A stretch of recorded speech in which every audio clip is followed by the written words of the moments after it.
issues. These will be dealt with as they arise. Please be aware this meeting is being recorded. All attendees have been automatically muted until they are asked to speak. Normal protocol is to raise your hand either physically or via your virtual hand. Should you have any questions, members of the public have their right to speak at public question time. We encourage all participants to be respectful of others' opinions and views and be aware of what you say and the impact on others. If we go into a confidential session, the press, public, and any councillor who is not on this committee will be invited to leave, and we will cease recording at that point. Thank you very much. Right, straight into Chairman's announcements, which I think there are basically none. Oh, sorry, we need to do apologies. Oh, apologies. I do apologise for lack of apologies. We have apologies from Councillor Tolson and Councillor Inchley. Thank you. Need to approve the minutes from the last declarations. Sorry. Sorry. No, sorry, I'll get it right in a minute. Do we have any declarations of interest in tonight's meeting? No. No. Delighted to hear that. Thank you. Announcements. Chairman's announcements. I don't really have any announcements, I don't think. So I've got the heat on here and it's far too hot. Just bear with me, sorry. Right, I'm getting overwrought. So to approve the minutes of the last meeting. Oh, let's look. Tim, I'm happy to propose them. Happy to propose. Do we have a seconder? Yeah, I can second. Thank you. Well, thank you, Tim. Thank you.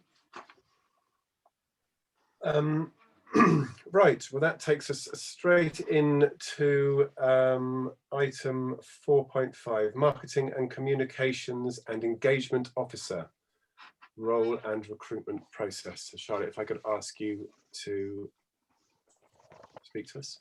Okay, so I've done a report. It's a bit lengthy, but it does include a job description. So just to remind you of the process to get us here. So I put a proposal to the meeting in September with this suggestion that we have a full-time communications post. I then went away and did some work on it, but also we had to wait for the budget to be approved at the January meeting to support this salary. That's been done.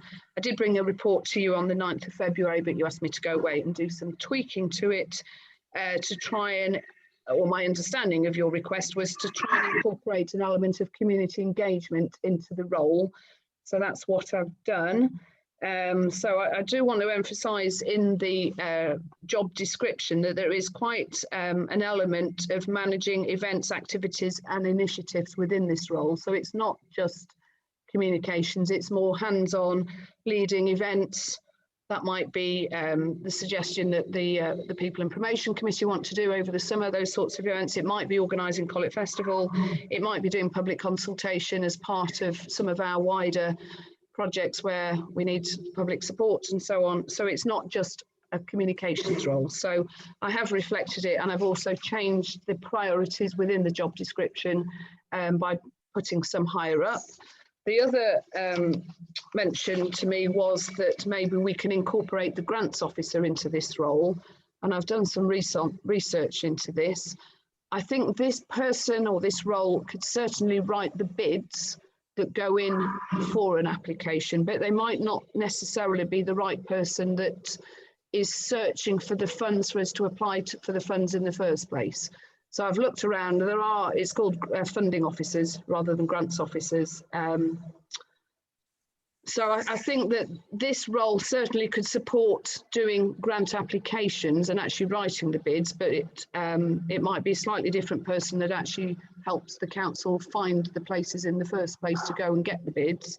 But also to remind you that at the meeting in September, you did also agree a budget to support a grants officer 1 day a week. So if you chose not to go ahead with that, then we've got a little bit of a surplus in that budget. So it's all in the report for you to consider. Thank you. Does anybody have any comments at all?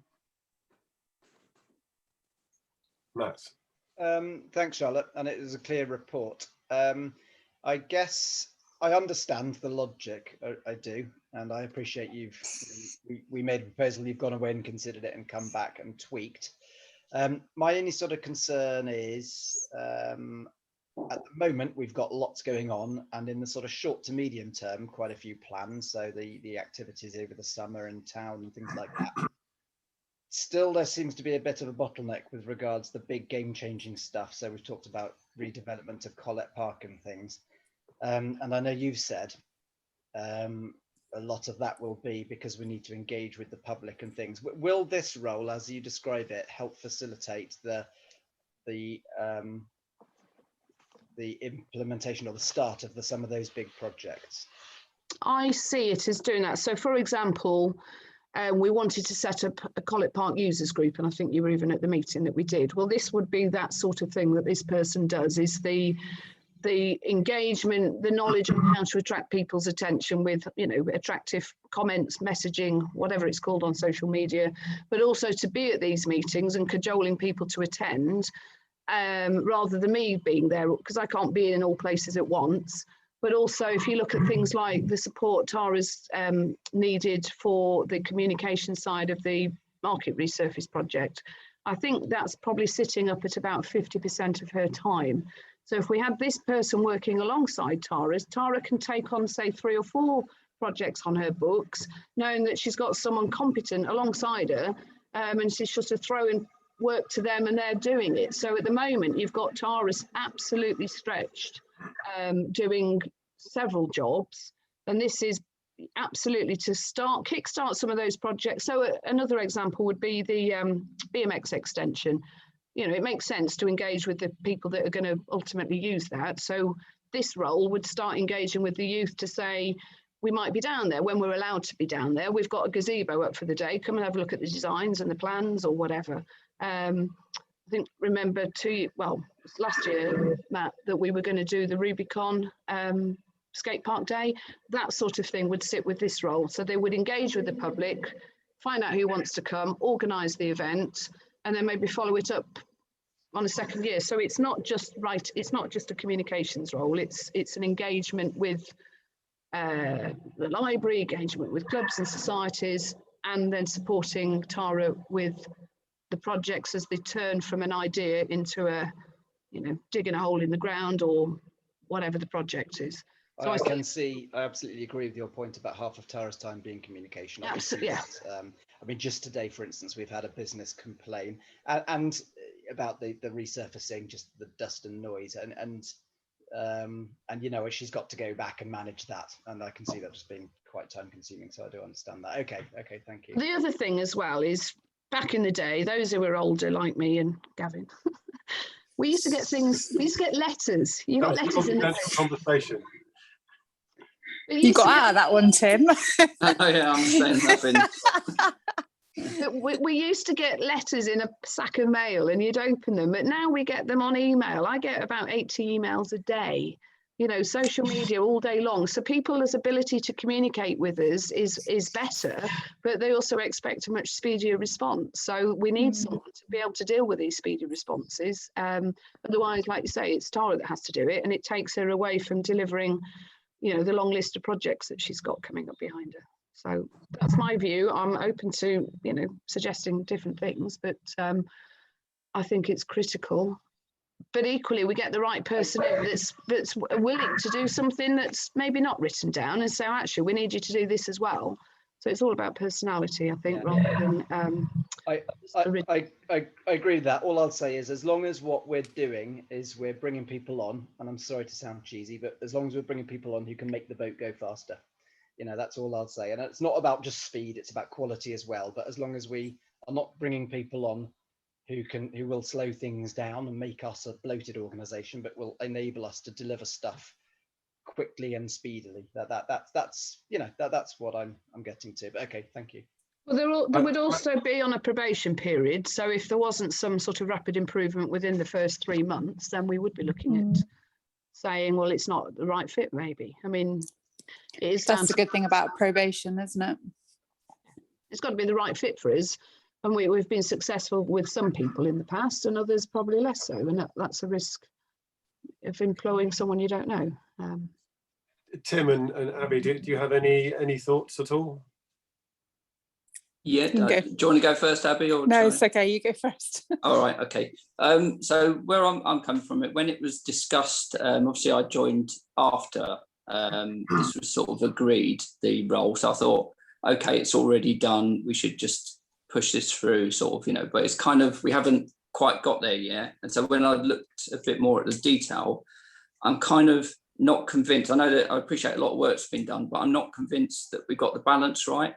I'm a big supporter of the grants officer, and I kind of think one day is possibly not enough. Whereas I'm not sure we need a full-time comms and marketing person. And I would tend to go for two part-time roles at 18 hours to get the best out of both of them. I appreciate Charlotte saying this person will do other things, but is that setting that person up to fail, sort of, almost, because they're going to, it's like your communications and marketing, but you've got to do that as well. So you've got to find someone who's really flexible and open on that. So, I mean, that I'm happy to support the majority on it if we want to go, because I know it's been outstanding for a while, but I kind of, looking at it and looking at the way the team's set up, I would think we could get the best of someone doing 18 hours at marketing and communications and 18 hours at grants. That's my. I mean, my feeling is that at the moment, so much staff time is taken up for the reasons that sort of Charlotte's just said. Everybody expects instant access to the staff. The ability of the staffing team to be able to just sort of say to the comms person, "Can you please deal with this?" is going to free up so much of his time. It is a probationary thing. I think that the tenor of it now is just right. It's a lot of thought has gone into this. It has been to and fro a number of times. I know that the clerk is anxious that we get on with this, as am I, because I think we've made the decision. We can argue over detail, but I just think we need this person in position so we can get on with it, basically. I agree with you there that we definitely need that person in as soon as possible. So I mean, can we come on to sort of recruitment process separately in a bit? So I've got a few points on that, but I think we need to speak on this bit first. Abby's patiently got her hand up there. Yeah. Thanks. Just to clarify, Charlotte, when you said we've got a 1 day a week budget for the grants officer, so in total we've got 6 days to play with, have we? Is that right? So we could, even more than 18 hours, Tim, we could have 21 hours, couldn't we? 2 21-hour contracts. Potentially, or a 28-hour contract and an 18-hour contract. I think there's some scope to play with it if we think the balance is not quite right with, so, a 4-day-a-week role and a 2-day-a-week role, or a 3-day-a-week and a 3-day-a-week. My concern would be that if we don't make it a full-time position, that person, if we're going to attract the right caliber of person, my feeling is it needs to be a full-time role. So Gavin, I'm going to challenge that, because what do you mean by the right caliber? Because I work part-time and I'm really, I'm really qualified, but I work part-time because I've had children. So you will get a really good quality person who just wants to work part-time because they're trying to work in with their family life and stuff like that. It won't take away from the caliber of person you've got. And in my experience, actually, a part-time person will work at 80 to 90% capacity, whereas a full-time person will work at 60 to 70% capacity, because they've got the same job to do normally in less hours. That's my experience anyway. Can I just comment there? My experience, actually, Abby, is a little bit different. So we've struggled. Is it? Yeah, absolutely. I certainly don't work at 60% capacity.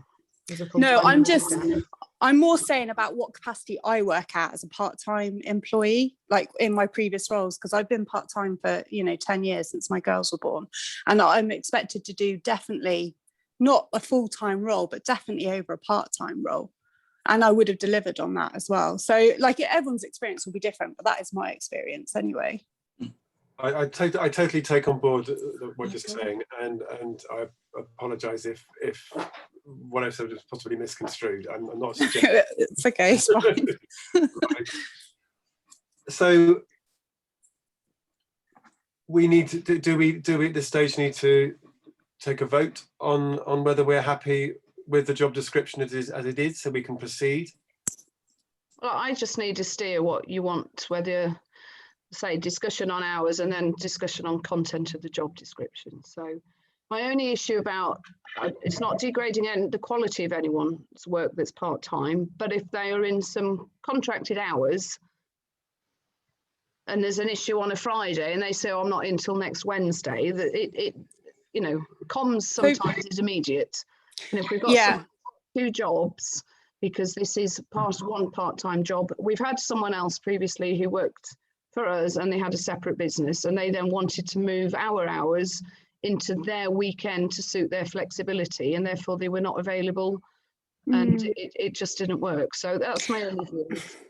I mean, it's so difficult, isn't it? Because we do all have different experiences in this area. But like with a part-time person, we could stipulate that we want them to work over 5 days, but 4 or 5 hours a day, for example. So we don't have to condense their hours into 3 days a week. We could say, we want you to work Monday to Friday, and we want you to work flexibly. But this is how we want it to look. I think there's probably more that we can do around this. I mean, I think if we want to. If we all look at our emails today, for example, we had a little flurry of emails at 10 to 4 or whatever it was, and if that was a Thursday afternoon and they weren't in again until Monday, those things would stay in the in tray, and comms is about heading off potential damage of reputation, etc. I believe it's important that this is a full-time role. That you know that there are multiple roles within the role. It's not just comms. I think we have looked at that. We've got the resources. It's been approved. It's in the budget. I think we should just get on with it. I mean, if I can just add an extra layer, things like I've put in events, I haven't gone into detail, but we're expected to organise a remembrance parade, and that isn't, the parade itself is an hour on a Sunday in November, but the organisation leading up to that will be road closures and getting the first aiders and getting the marshals in place and advertising it. So there's several functions within that job description that haven't been fleshed out in detail, but there's a lot of work in there. And if this role isn't picking it up, they fall on me. And it means I then can't be in all places at once. And that's the sort of, at the moment, I'm feeling incredibly stretched and we're starting to struggle. So yeah, if that person was part-time, then when it was an event to organise, they'd be organising the event, but maybe they're not flexible enough to be able to come to a council meeting and take the, you know, whatever it's called, blogging or tweeting during the meeting, doing the, you know, there won't be the instant response because someone might say, well, I've done my hours this week. You know, and I was hoping that this person would be flexible enough to work occasionally at the weekend if there was an event going on or some news that needed covering. So I've just got slight reservations. If it's too restricted to too few hours, they will end up doing the bit they like doing, which might be the comms, and the other elements of the job might fall by the wayside and back onto me, which is not what the purpose is. Abby, I think you had your hand up. I'm hearing what you're saying, Charlotte, and I totally understand what you're saying. I'm wondering, is there a particular, like you said to just now, Gavin, that there was a particular flurry of emails at like 4 o'clock in the afternoon. Is there a bit of a trend with when we get our correspondence from members of the public? Like, is it always in the afternoons, or is it always on a Friday, or have we ever monitored a bit of a trend with when we tend to get inquiries from members of the public? No, probably not. I mean, the situation that Matt's just highlighted to us, you know, they're digging up the high street today. There's a business complaining about the dust and the noise. You know, if that isn't responded to pretty quickly, you know, we'll get rubbished on Facebook. We'll you know, what's the council doing for us? You know, it's I see this as a very, very important role, and I think it's worth considerably more than the sum of its parts, and the financial value we've attached to it. Okay. Oh, can you hear me? Yeah, I'm listening to the discussion. It's interesting. I mean, I think we want to give Charlotte all the tools she needs to do the job and deliver. And although I'm not 100% convinced that for the full-time role, I would say, okay, we, like Gavin, you said, this is dragged on a bit. We really just need someone in post to deliver, and let's work with that person if we're going to go full-time, and make sure that they're working. We recruit firstly a really good person, but they're working to the full benefit, and we can see that as well. So, but they need to be really flexible then. So I'm happy to support it. I just have reservations on, is this the best mix? Like you say, let's get on with it. We're about delivering. So, you convinced me, both of you, with your passion for this type of role. All right. So are we happy, Matt? Well, I was just going to say, similar to Tim, I was a little bit cynical that is this really a full-time job? But no, we just need to get on with it. We have agreed a budget. And secondly, Charlotte, by saying that if this person takes a lot of stuff off Tara, and I have seen firsthand that actually half her job is communication, if it enables Tara to deliver more as a project officer, then I'm all for it. So yeah, let's go for it.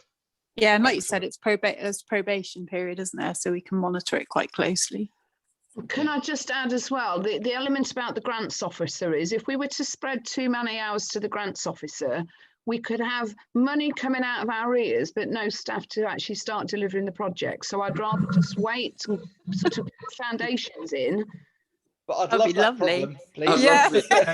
We're looking forward to that problem. Yeah. Okay. So let's bring this item to a conclusion then. So are we? Let's propose. Yeah, I propose that we do it. So right, what? okay. Just be clear what you're proposing. Sorry, let me just look at the agenda. There's the parts to discuss still, please. We're proposing, are we, the job spec that's been put forward? Full time. I mean, alternatively, if you want, we could advertise it, say, at 30 hours, which is 4 days, but put an extra bit in to say with the flexibility to do additional hours as required. That might be good. When someone, the only issue I've got is and it's no disrespect to anyone that works part-time, but it's quite hard to, sometimes there's no overlap. If someone chooses to do 2 full days and they're on a day that the other part-time person never works, they never ever see each other. Yeah, that is a problem. Yeah. So if you Sorry, Matt. Sorry. Matt, would you like? So I was just gonna. Sorry, I didn't interrupt. Sorry. I was just gonna say no. Let's do it. You are either full time or part time, because people either looked at almost on the search engine full time or part time. Let's go with full time, as we've said, and let's get the best person. The proposal is we're going with the job description and title as it is. Yeah. Okay. Thank you. And Abby's. So Matt's proposal. I'm happy to second it. Yeah. Seconding. Okay. Lovely. Thank you very Hurrah. much. Hooray. Discussion. We've got there. It's got it over the line. But it's important. It's a good discussion. It's good to debate it. There's a lot of money, and it's because it's such a small team.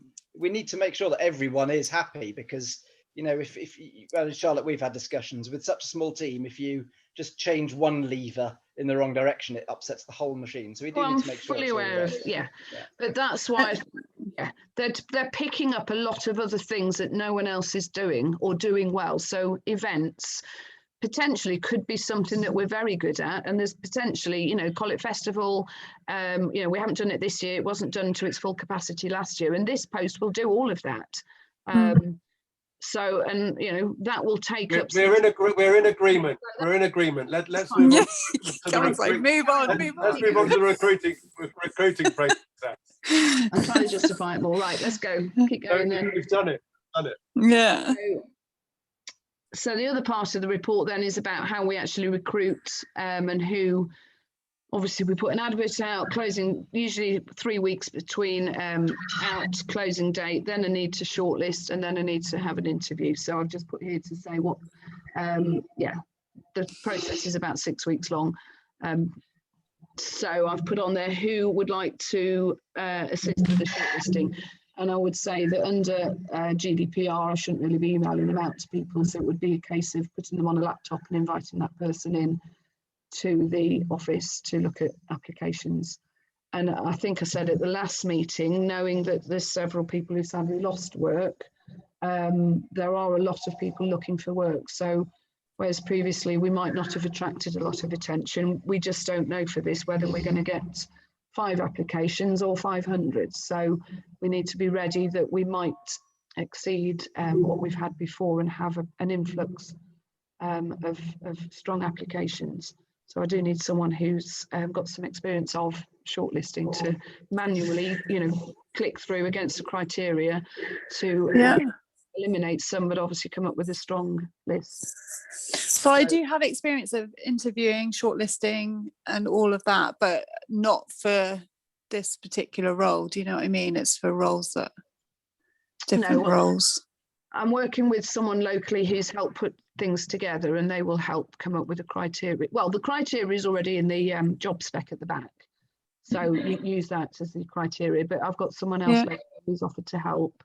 I mean, I don't mind doing it. I'm quite happy to do it. I'd like to be part of the recruitment process, I think. Well, my feeling is that the more, for once, the more the merrier, really. I mean, I think that the more eyes we have on it, the more likely we are on this occasion to get the right candidate. I agree. Yeah. And actually, it's good to have it's good practice to have 3 or 4 of you doing the shortlisting, because you should really come out with the same people. I think to interview. We did that, Matt, didn't we, with Tara, or when we were filling Tara's position, and we did all come to similar conclusions, which was but we weren't in a lockdown, and we weren't in a lockdown. No. So that's the only issue there. We physically all sat in a room and did it, but this is different. So. Oh, when I've done it before with colleagues, they've taken them away and done them independently, and then we've come together and said who. Yeah, that's how I do it. Okay. Well, all I'm saying is it can't be done on email. It can be done by paper, posting them out to you. Yeah. Because private companies don't have to follow the same rules and regulations and stuff. Okay. So who have we got? Who wishes to be part of the recruitment, the shortlisting process? I was going to say, I'm quite happy to be involved in shortlisting if we haven't got enough people to do it.